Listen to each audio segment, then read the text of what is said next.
Hello, everybody. Welcome to Diaries of an Addict. I am Mark Ham and I'm in full time recovery from drug addiction, more specifically, cocaine addiction. Now, today, guys, a very special day. Today is the day I'm going to share my story with you. So, 21 years of drug abuse, all condensed into a short video.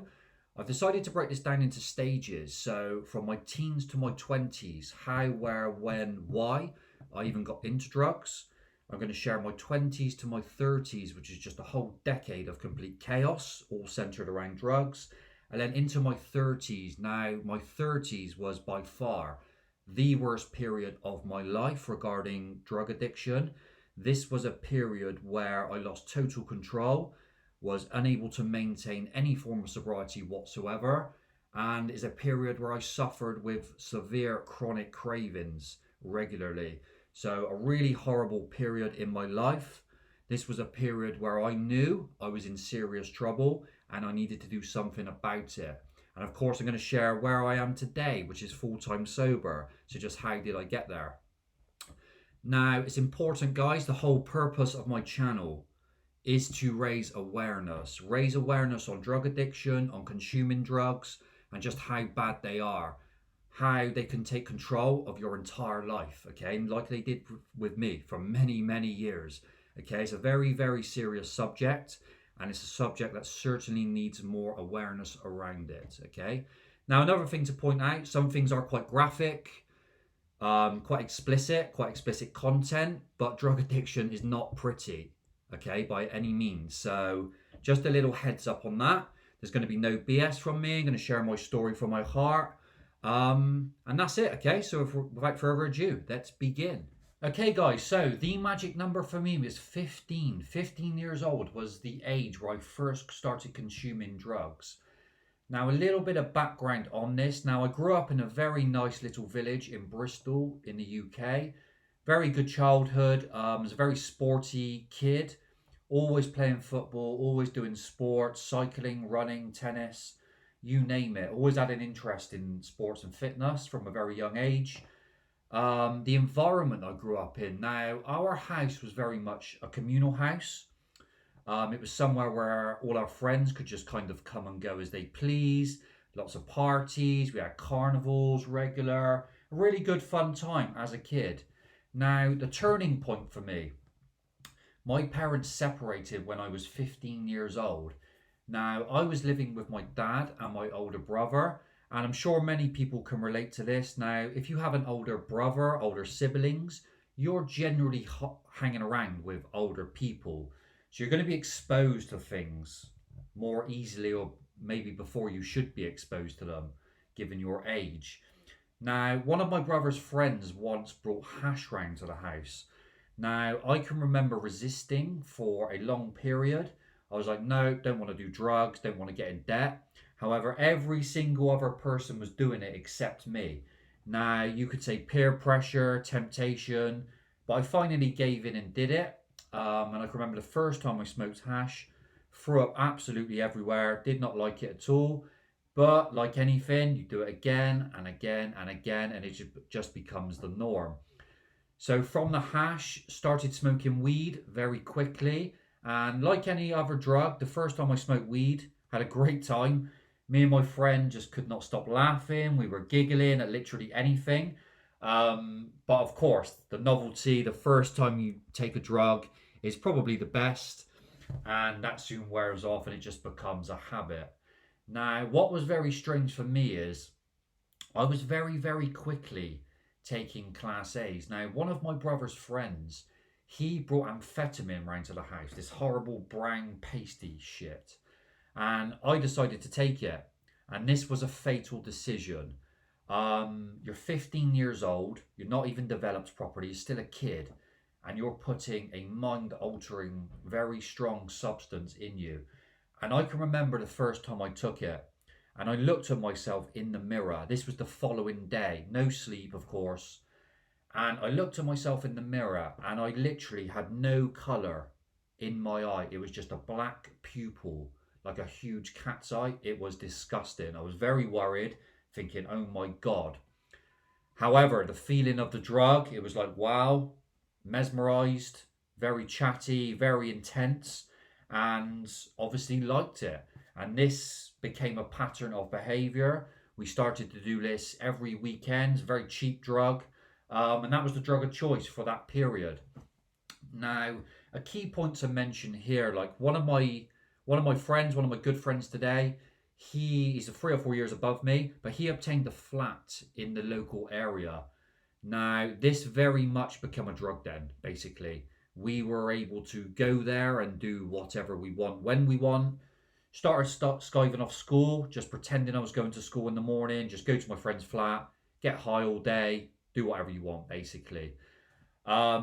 This was very much, the teachers in my school were very much aware that we were consuming drugs. We all had drug counselling, but of course, at that age, you're not listening, it's in one ear and out the other.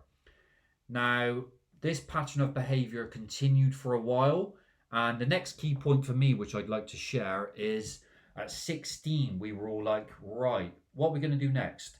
And we were like, let's take ecstasy. We've heard good things about it. That's what we thought. That was our mindset.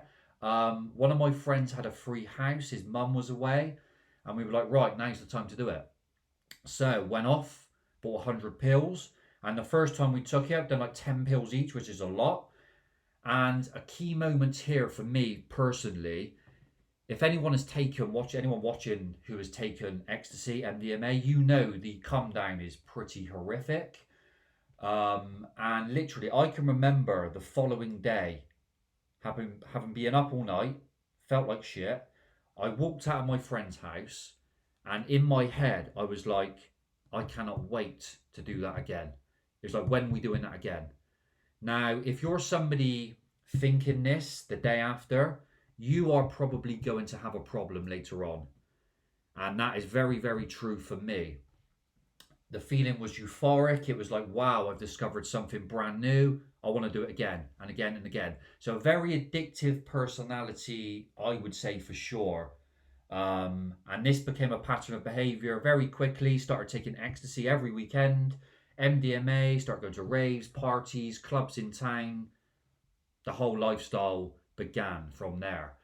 Now, from here, a very key point for me was cocaine. Now, I was introduced to cocaine at 16. Our village exploded with cocaine. We were all fascinated by it. It became the drug of choice. It was a drug where we would just do it every weekend through the week. Everybody started selling it, and the whole lifestyle of using coke was just thriving for all of us. It was basically like an obsession. There's no question about it. Now, from here, things started to deteriorate for me, specifically me, very quickly, because all that mattered was the drugs. I just wanted cocaine all the time and started lying, started scheming, any ways possible to start making money.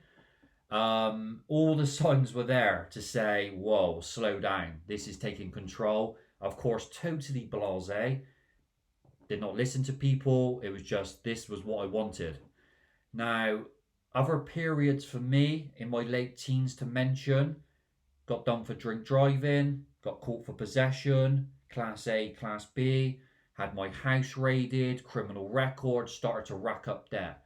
So all the signs were most definitely there to say you are on a slippery slope. You need to slow down. However, did not take any notice, what people were saying. And that was my teens, very, very quickly immersed into drugs, from hash into cocaine constantly within a year. So very, very bad start. And that was my teens wrapped up quickly. So, guys, into my 20s. Now, in your 20s is a time where you should be enjoying life. Most of my friends were either in or coming out of uni. People were finishing apprenticeships, had good jobs, saving money, getting mortgages, some having kids. All the normal type of stuff that one aspires to be. Now, for me, it was very different, of course. I was on a very slippery road. And the lifestyle for me in my early 20s very much continued and was getting heavier and heavier. Things were spiraling quickly. I was hustling, starting to make money, all just to fund drugs, basically. All the signs were there, as I said, to say you are on the wrong path, turn around. but totally ignored it. Now, a key point for me was in my early 20s, now 2008, 2009. December 2008, I was like, right, I'm starting to get sick of this. I'm already 7 years in of using drugs constantly, which is a long period of time. Now, in that December, I was like, right, I need to make a change. I'm sick to death of it. I want to get sober. Started going to the gym, which is where my fitness journey began. During this period, I looked ill for sure. I have old pictures, very skinny, very pale. I think I weighed 63 kilograms. I remember weighing myself. I'm 6'3", so quite tall. 63 kilograms, yeah, like a rake, basically. I used to get called names all the time. And that was something that motivated me later on. But a key point for me there was in 2009 January.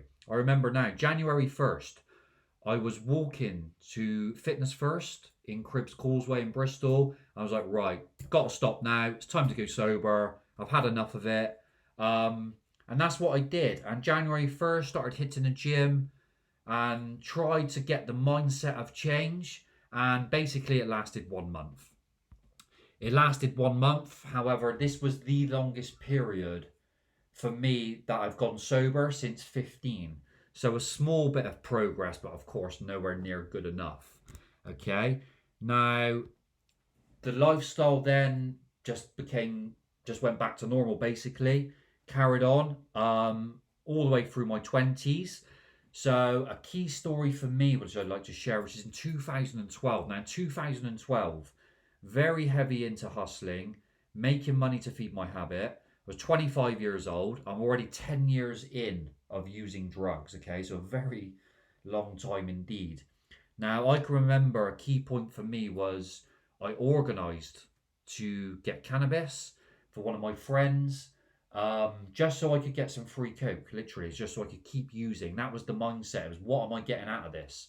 And it's basically just feeding your habit. That is all you're interested in. You have a one-track mind when you're immersed in this lifestyle. And basically, this went totally wrong for me. Ended up getting stabbed in the arm. My friend got stabbed in the back, and the doctor said literally 1 inch to the other side, he would have been paralyzed. Massive police investigation, started getting in trouble, was very worried. But for me, literally later on that day, and this is just to describe the mindset when you're immersed in that lifestyle, the mindset that night for me was just like blasé. It was like, well, it is what it is. You take the risks. There's a possibility something could go wrong. And I was just straight back on the drugs that night and the following day. And I remember even having a friend the next day to me saying, what are you doing? You know what I mean? What the fuck are you doing? And I was like, here's what it is. And I was just carried straight back onto it. And I'm just sharing this just to show you that you are emotionless, literally, when you're using. Or you have no respect for your body, what you're doing to others. Nothing matters. Okay, guys, so other habits of behavior I'd like to point out for me during this period. Now, payday for me was always a disaster. Anytime I had money come in, it would be cash point at midnight. I would literally be at the cash point at 12 o'clock. I'd have somebody waiting, 12:01, 12:02, whatever. You can draw your money out, and I would just buy drugs straight away. That is how obsessed I was with it. Multiple times I would have to work all week, like say cash in hand, just to pay someone off from the previous week's drug intake. So I'd have to work a really hard physical job like labouring, removals, all this type of stuff. So very demanding just to pay off your habit. This was just a cycle constantly for years. One other job I had during this period that I think is important to mention. So I had a job where I used to get paid on a Thursday. And this for me as a drug user is a disaster. Now I had this job and this went on for about 6 months. Every single Friday, I'd just disappear basically. Get paid on the Thursday, straight on the drugs. No show for work Friday, on it all weekend, back in Mondays. Like, well, where were you Friday? Well, you know where I was. It's obvious, This pattern of behaviour is just constant. Anytime I had money was an issue. Couldn't pay my bills. Started spending rent money, direct debits, all the time, and then it was just, right, I'll sort it out after. This is kind of like the mindset you have. Once you're on it, very difficult to get off it. Always struggled with that. Now, started taking payday loans out with no intention to pay back whatsoever. My mindset at the time, and I can remember it clear as day, it was like, right, I need to get money. I owe money out. My mindset was, well, I'd rather owe the company money than the dealer. The dealer's got potential to maybe harm you, or they've got potential to cut you off, and you don't want them on your back. You'd rather have a company on your back, because ultimately they can't really do anything. They'll send you letters for 2-3 years, or you can have a dealer on your back who's going to be pestering you daily or weekly or whatever. And that was generally the mindset, which is absolutely terrible. At this period, for me, experimenting with all kinds of drugs on a regular basis. Other than heroin, tried pretty much everything. And I'm very glad I never came into heroin.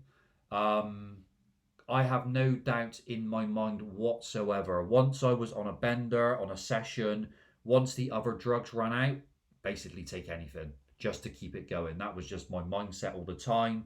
The addiction in me had no self-respect to what I was putting in my body. Once I was under the influence, that was it basically. I was doing any means necessary to keep it going. Now, a key moment for me here, very key point and ironic to this day, is 2015. Now, in 2015, I can remember coming home after a session on a Sunday night, and I was like, I gotta get out of this. This is driving me mad. You know, I'm 27 or whatever I am now. This is not going to end. I've already tried things to stop, all the things that generally don't work, changing your number, you know, cutting people off, blocking people, moving, all these types of things that you think is a good idea. None of them really work because you're not dealing with the problem. Now, in 2015, I remember coming home, I was like, right, I need to change, need to get away. And I literally went onto a website and found a volunteer job, which is the website, which is workaway.com. Many of you may know this. Now, Workaway is a website where you can do volunteer work abroad.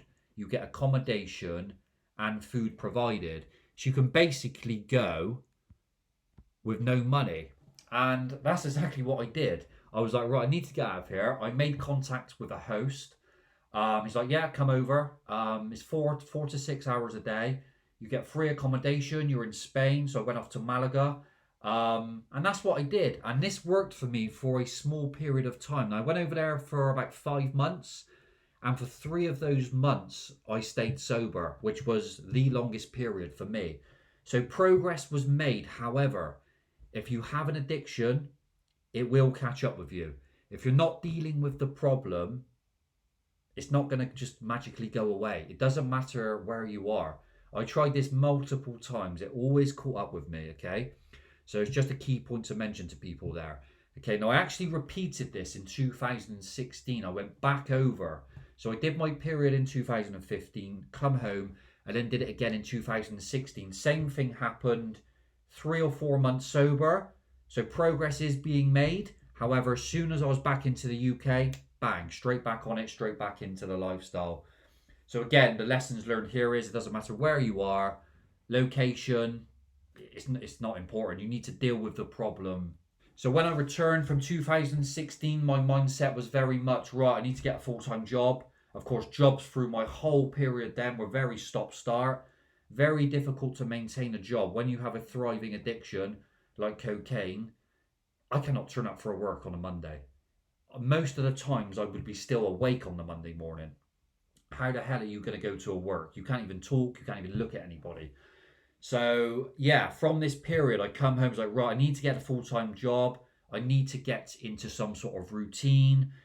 And that's what I did. I actually landed a reasonable job, went into that job. And then that takes me up to my 30s. So just to sum up, guys, from my 20s to my 30s, a decade of chaos, got into multiple problems, lots of incidents. I've just broke it down to show you some most key important points that for most people, they would be like, right, let's stop.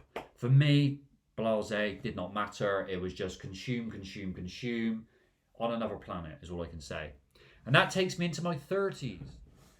Okay guys, so on to the final section of my videos, my 30s. Now my 30s for me was by far the worst period of my life regarding addiction. This was a period where I just lost total control, okay? My tolerance levels went absolutely through the roof. The durations of my sessions, my continuous use, were just getting longer and longer and longer, okay?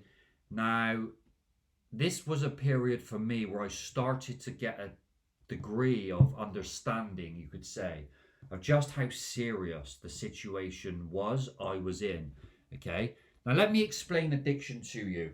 Let me explain addiction from a real life addict. What is cocaine addiction? What is it exactly that I'm living with, and what I lived with through its peak? Okay, now, the best way I feel to describe addiction, okay, is like having a split personality, okay? So you're split down the middle. You have two separate people. Now, this side is the real me. This is the side which wants to work, wants to study, wants to travel, wants a girlfriend, wants to save, wants to live a normal, happy, healthy life. However, you have another side of you, okay? Now, this is a character which has been allowed to develop over, in my case, 20 years of drug seeking behavior, okay?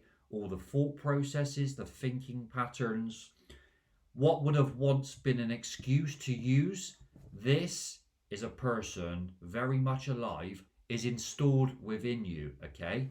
Now, this can come alive at any single moment. This can start as a thought. Maybe you're in a situation or an environment where you once would have used. This will trigger a thought, okay? Now, this thought, if allowed to, can get stronger and stronger and stronger until it becomes a full-scale craving. This voice, this addictive part of your brain, has the power to override the real you, and you literally go into autopilot, okay, and seek drugs and ultimately end up using.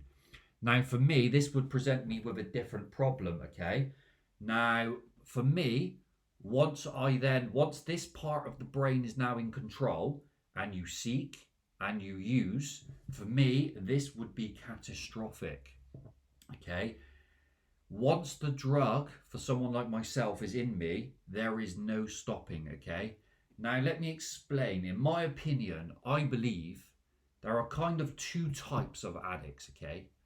Now, addiction is addiction, but I feel there are two types, okay? Now, you have a functional addict. Now, a functional addict is someone who can maintain their lifestyle. They can go to work, they can save money maybe, they can maintain their relationships. It might not be to a very high standard, but they are maintaining. And then you have another type of addict. The type of addict that I am is once I start, I don't stop until I hit oblivion, okay? Once this is in control, all that matters is to just keep using and using and using until this part of the brain is satisfied. Now, when I say the word oblivion, let me explain or define oblivion to you. Now, oblivion for me would take a long time. Oblivion for me would be 5, 6, 7, as long as 8 days was the longest duration I went for. Now, when I hit oblivion, oblivion would be for me a couple of different things. Now, oblivion would be I get to a point where I literally cannot stand up. I'd be forcing myself to try and rise up. I would be disorientated. My body is basically broken down, okay? I would have absolute chronic shaking.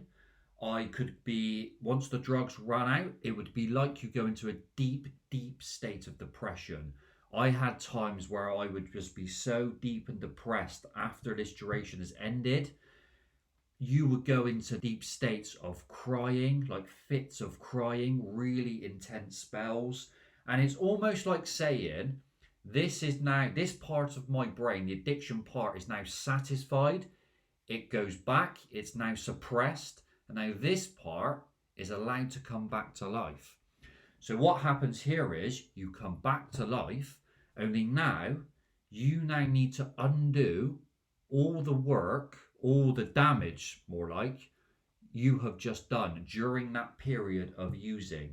Now, during that period, for sure, you would have not turned up for work. You would have probably spent a shitload of money. You would have ignored people, not spoke to people. For me, addiction was complete isolation, a total one-track mind of just continuing to use constantly. Okay, this was the cycle I was in. Okay, it's really horrendous. Now, I would like to point out my tolerance levels. Now, my tolerance levels through this period, they were very, very dangerous. The level I was on, I would regularly be doing like 1 gram lines straight down, 80 to 100 pound, down in one, and I would literally be so spangled where I'm seeking oblivion. You would just be like chronic shaking where you're so wired off the drugs, and it is truly horrific. Now, the most I ever done was a 1.7. I remember being 3 or 4 days into a session. I was desperate, managed to get stuff arranged, went and got it, and I was like, my mind was like, let's just do the lot. I'd done the lot in one go, and this was extremely dangerous and fatal. And what happened to me was I was literally running around a golf course close to my house, and I thought I was being chased. I was running bunker to bunker, hiding, literally thought I was being chased, like staring over. It's absolute insanity. And I was leaving WhatsApp messages to my friends saying, I'm being chased, I'm being chased. And I genuinely thought that, okay? Just completely off the chain. It is dangerous, it is ridiculous, it's stupid, okay? This is the power of the stuff, okay? Now, the durations for me, I'd like to point out the durations. Now, the durations, as I've mentioned, for me, I was going minimum 5 to 6 days. The longest I ever went was 8 days, okay? 8 days continuous of just pure isolation, no sleep, no food, barely sipping on water here and there. All it is drugs and alcohol your body is functioning on. Now, it's very difficult to describe your mental state, what you're going through once you're that many days in. But all I can say to you is all your brain is wanting is just to keep the bender going, keep the session going, keep the feeling of the drugs going. You're literally just chasing it, okay? And you are not stopping until you are satisfied, until the addictive part is happy to release you back, okay? Which, as I said, can take as long as a week for me. So really, really dangerous. This was not going to end pretty. And this continued for me for quite a few years into my 30s, okay? Now, a turning point for me. A turning point for me was in 2019, okay? In 2019, 33 years old. Now, I am going to do a whole separate sobriety video because there's lots of details that go into this. But long story short, there is no way on earth this could continue, okay? This was life or death for me. It was so extreme when I was under. I was putting my body and my mental state in such jeopardy. This was not going to end well. I knew this was going to ruin my life. It already was ruining my life and ruined a large period of my life, okay? I went to the doctors in 2019. Immediately got diagnosed. The doctor said, Mark, you need to go away now. 90 to 110 days at the minimum. However, this presented me with a problem. The problem being there is a 2-year waiting list via the NHS to get into drug rehab within the UK. For me, I did not have 2 years. The level I was on already, in 2 years' time, there's no way I would have lived. This was getting so ridiculously out of control. I knew from this period it was down to me. I had to take responsibility, okay? And that's what I did. I took responsibility. I became obsessed with getting sober. And by obsessed, I mean obsessed. I spoke to specialists in great detail in Bristol and in London. I had extensive counselling sessions. I went to therapy. I'd done courses on addiction. I used smart recovery. I was writing, I was reading. I armed myself with as much information on addiction as humanly possible. Getting an understanding of what was happening with these cravings, what was happening in my brain, for me was the most important thing for me. Once you understand what it is you're going through, then you're able to deal with the problem, okay? Now, of course, this was not easy. I was still suffering with the cravings, with the thought processes, the arguing inside your own head. One part of you wants to use, the other doesn't, okay? Now, what happens here is I had to literally ride out the cravings. Now, let me explain the craving to you. Now, I was told in therapy, which I probably agree with, cravings are scientifically proven to last about 20 minutes. Okay, and they come in waves like this. However, through those 20 minutes, okay, I had times where my brain was literally overriding me. You are literally into that autopilot moment and you try to come out of it. And what happens is, if you override the craving, you have basically not responded to your brain's wants and needs. Now, your brain with the craving is seeking the dopamine hit it gets off the cocaine, okay? Now, the dopamine part of your brain has the power to control your actions, hence why you go into autopilot. Now, once you don't respond to that craving that your brain wants, your brain will then put you into such a low state of depression. It is awful. I had times where I rode out cravings and I literally would just go to my room, go to my bed, and I would just cry myself to sleep.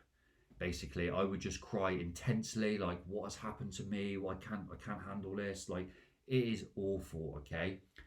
However, in my opinion, you're going to have to go through this. There's going to be times when your brain is essentially going to want feeding, okay? It is wanting the hit, the drug. It is so used to this pattern of behavior, okay? The good news is, though, the positive news, once you understand the craving and you do go through the craving and you're able to manage it, this does subside. For me now, this is gone. It's basically gone. I get the odd tweak, the odd thought come up, but I understand it now very, very well, and I'm able to subside it and shut it down immediately. This is great news, so I hope this will inspire people that you can get it under control. Okay guys, so just to wrap this video up, what has been an absolute roller coaster of a ride. For me, life began at 35. 35, life was restored. I finally managed to get through my addiction. I'm now full-time sober. I'm healthy, I'm happy, I'm fit, love going to the gym, love working out. I'm holding down a full-time job. I have a really good job which I enjoy. I study Spanish on a regular basis. I've done fitness courses, counselling courses, literally like another person. Now I'm about to go off traveling, so I'm going to do some lifestyle, life in recovery vlogs, just to show you what I do in recovery, how I maintain. And this is what I feel is my purpose now. I love to give back. I'm in a very lucky position to give back and help others, okay? So if anyone needs to reach out to me, just drop me a message. Please subscribe, like. Got some great content coming. I'm going to do sobriety videos, stuff that I do in recovery, and hopefully help people, okay? Thank you very much for watching, and I'll see you in the next one. Cheers.